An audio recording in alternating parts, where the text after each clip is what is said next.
By Lowe's, you've earned Sunday football. Pleased to be with you for season 23 here on the National Football League NFL Network. Rich Eisen alongside my guy Joe McCoy at the end of the set. My coach Steve Mariucci, and fresh back from Brazil with my friend Kurt Warner. Good to see my Hall of Famer. Buddy. How are you? You rested up? I am not. Okay. Right. So I call on the man raising his hand on the left to warn him before he opens his mouth here on this program. I don't know what hemisphere I am in, sir. You got to give it to him. So go for it. Congratulations to your Oklahoma Sooners. Rich, I wasn't thinking about that at all. Nothing crossed my mind about last night. Or any football that was played in Norman, Oklahoma. Remind us who they beat. Oh, God, this guy. Please, somebody at the big house. The big house, but they came to the palace, baby. It was quite a Rich. No, cannot win them all. Congratulations. Thank you, Rich. Congratulations. I appreciate it. As for the National Football League Week 1 schedule, as I mentioned, there are 12 games before Sunday night between the Bills and the Ravens. Good to see you, Steve Mariucci, with your first Sunday storyline of the season. Huge game, Sunday Night Football, Bills hosting the Ravens, and nobody circles the wagons like the Buffalo Bills. Who says that? Christopher Furman. Yeah, so my question is, will the real MVP please stand up? Okay, who sang that song? All right, Eminem. All right, Lamar Jackson, he won it. He won the MVP in 23, right? Josh Allen won the MVP award in 24. In fact, Lamar Jackson probably had better stats, but Josh Allen carried that team on his back. So now you're talking about a battle of MVP guys, great football teams. You got to love it because Josh Allen now has not played against the Ravens as well in the regular season. He's 1-2, only 67 passer rating and only 16 points a game. They struggle a little bit in the season. We shall see this big one. It's going to have playoff ramifications all over it. Now, what a great way to finish the day. I'm going to go big picture theme and just the idea of starting fast, how important it is to start the season fast. You guys all know, starting 0-1 puts a lot of pressure on any team. Even though beginning of the season, we got 17 games, but nobody wants to start 0-1. We've got 8 division games as well. So it's not just about winning, it's about knocking somebody in your division back a notch as well. And so it is so important for me to start quickly. Looking at the Bengals right here, right? We saw that they fell short of the playoffs just by a little bit after starting slow. Joe Burrow 1-4 in opening games, and they weren't able to come back from it. So this team, maybe more importantly than any others, need to start fast, get a division win against the Browns today. Yeah, and the storyline I'm focused on is Matthew Stafford's health. We know that he dealt with a back issue all training camp, and today he goes up against DeMeco Ryans' defense that he hasn't fared well against, and he has an elite group in the Houston Texans. He has a top 3 corner in Derek Stingley. You can argue that the top tandem of pass rushers he has in Danielle Hunter and Will Anderson, and then he's got Mr. Attitude Era himself at safety, C.J. Gardner-Johnson.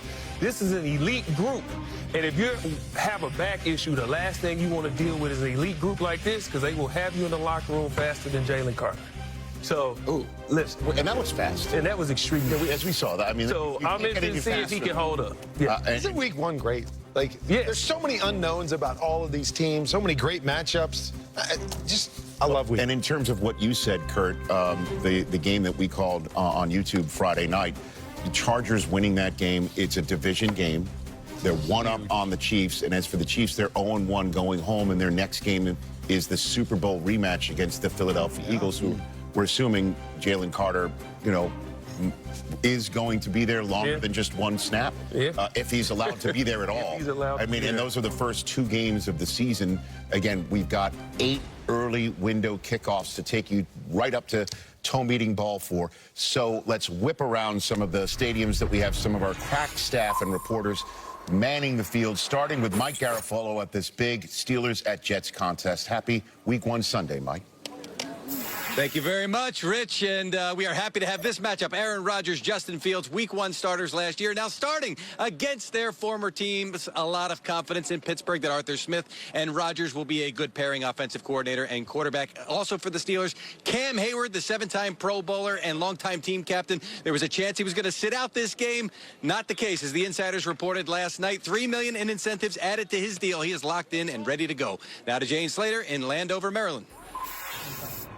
As I stand outside the Commanders' locker room, I find myself wondering which one of these coaches loves their quarterback more. We did see Brian Daboll mouth the words, "I love you," but no commitment yet to his rookie Jackson Dart. Instead, he'll start Russell Wilson. And Russell Wilson might be the guy to go to today when you consider his legs. Second most rushing yards among active QBs. That'll be tested today when you consider that their left tackle, Andrew Thomas, is doubtful, but they will test him out. Now to Tom Pelissero in Foxborough. Jane, new eras begin today for Mike Vrabel's Patriots and Pete Carroll's Raiders, and those eras might be maybe a little bit sloppy. The rain's been coming down pretty steadily for the past several hours. That is anticipated to continue all the way beyond kickoff. Here's Cam Wolfe in Cleveland.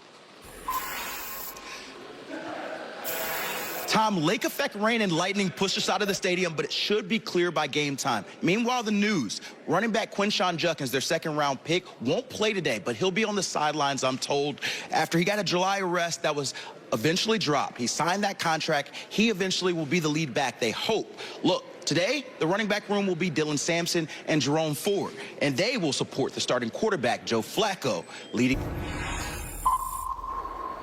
Richmond, Aaron Rodgers steps on the MetLife Stadium field again today, this time as a member of the Steelers. It'll come after no live reps in the preseason and no spring, really only what he had in training camp. That's a big part of the trust that Mike Tomlin had in his veteran quarterback, and a big reason why Rodgers appreciated that and wanted to sign with the Steelers given how Tomlin handled things. I spoke to tight end Jonnu Smith, who really is just a recent addition to the Steelers, having been acquired right before training camp. He said that is a guy in Rodgers who, when he walks into the locker room, the respect is already earned because of what he's done. As for this being Rodgers' last season, Smith said, you would think you'd be able to tell that, but the way that he is committed, the way that he is giving us his all every single day, it's like a guy that's just getting started, not one that's walking out the door. Rich? Mike, thanks very much. And Aaron Rodgers' final 10 games as a Jet, much better than his first 8 games as a Jet. 7 statistically last year, and then, of course, the fated night, his Achilles gave way. Ooch, Kurt. All right, look who's joined at the hip. Aaron Rodgers and Mike Tomlin all of a sudden. I can't wait to watch this. I can't wait. So let me ask you, Kurt Warner, what Aaron Rodgers are the Steelers going to get this season?